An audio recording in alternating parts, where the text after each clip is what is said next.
बिहार के मुख्यमंत्री नीतीश कुमार का मास्टर स्ट्रोक बीजेपी, उसके सहयोगी और आरएसएस सभी की चिंता का सबब बन गया है। पिछले दिनों बड़े बड़े मुद्दे आए, लेकिन जाति जनगणना ऐसा मुद्दा है जो किसी भी मुद्दे के बीच अपनी उपस्थिति दर्ज करा देता है।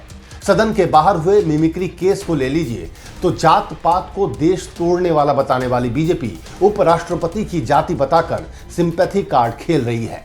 नमस्कार, मैं हूं राकेश और आप देख रहे हैं पॉइंट ऑफ व्यू।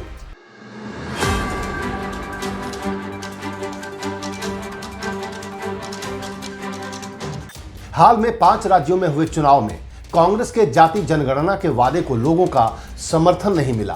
प्रधानमंत्री मोदी ने भी साफ कहा कि वो जाति जनगणना को ठीक नहीं मानते, क्योंकि ये देश को बांटने वाला है। जबकि जातियों की गिनती के नीतीश कुमार के इसी मास्टर स्ट्रोक को लेकर कांग्रेस संसद से सड़क तक ओबीसी के लिए जितनी आबादी उतनी भागीदारी के नारे के साथ 2024 के रण को जीतने निकली थी। लेकिन राजस्थान, मध्य प्रदेश और छत्तीसगढ़ में इस मुद्दे का नहीं चल पाना कांग्रेस के लिए चिंता का विषय है। वैसे 5 राज्यों के नतीजों के बाद जाति गणना के मुद्दे की ताकत को कम आंकना थोड़ा जल्दबाजी होगी, क्योंकि भले ही बड़े स्तर पर यह मुद्दा फिलहाल नहीं दिख रहा हो, लेकिन इस मुद्दे को लेकर बीजेपी और आरएसएस दोनों बेचैन जरूर हैं। 19 नवंबर को नागपुर में आरएसएस के वरिष्ठ प्रचारक और विदर्भ प्रांत के प्रमुख श्रीधर घाडगे ने कहा, हमें इसमें कोई फायदा नहीं बल्कि नुकसान दिखता है।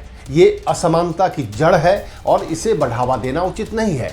लेकिन इसके तुरंत बाद राष्ट्रीय स्वयंसेवक संघ के अखिल भारतीय प्रचार प्रमुख सुनील आम्बेकर की तरफ से एक बयान जारी कर कहा गया कि पिछले कुछ समय से जाति आधारित जनगणना की चर्चा दोबारा शुरू हुई है। हमारा ये मत है कि इसका उपयोग समाज के सर्वांगीण उत्थान के लिए हो और ये करते समय सभी पक्ष ये सुनिश्चित करें कि किसी भी कारण से सामाजिक समरसता और एकात्मकता खंडित न हो। यानी एक तरफ जहां आरएसएस ने 1 महीने पहले जाति गणना को सिरे से नकार दिया था, उसे अब इसके पक्ष में गोलमोल ही सही बयान तो देना पड़ा।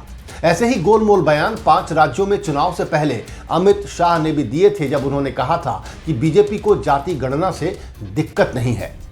वैसे दूसरों पर जाति की राजनीति का आरोप लगाने वाली बीजेपी उपराष्ट्रपति की मिमिक्री मामले में खुलकर उन्हें जाट बता रही है और उनके अपमान को जाटों का अपमान बता रही है। इतना ही नहीं, बिहार की राजनीति में नीतीश कुमार को किसी तरह किनारे लगाने की कोशिश में लगी बीजेपी उन्हें दलित विरोधी बताने में लगी है। बीजेपी के सहयोगी चिराग पासवान ने तो साफ कहा कि नीतीश जी का खड़गे जी के नाम पर बिफरना बहुत स्वाभाविक है, इसलिए नहीं कि वो किसी दूसरे दल के नेता हैं, इसलिए कि वो दलित समुदाय से आते हैं। यानी भले ही इंडिया गठबंधन जाति गणना की ताकत को भूल गया हो, लेकिन सत्ता पक्ष को इसका बखूबी अंदाजा है। इसलिए धीरे धीरे ही सही आरएसएस भी जाति जनगणना के पक्ष में होती नजर आ रही है। हो सकता है कि किसी भी दिन 2024 चुनाव का मुख्य मुद्दा फिर जाति जनगणना बन जाए। ऐसा मुद्दा जो बीजेपी आरएसएस के लिए आगे कुआं पीछे खाई साबित हो सकता है।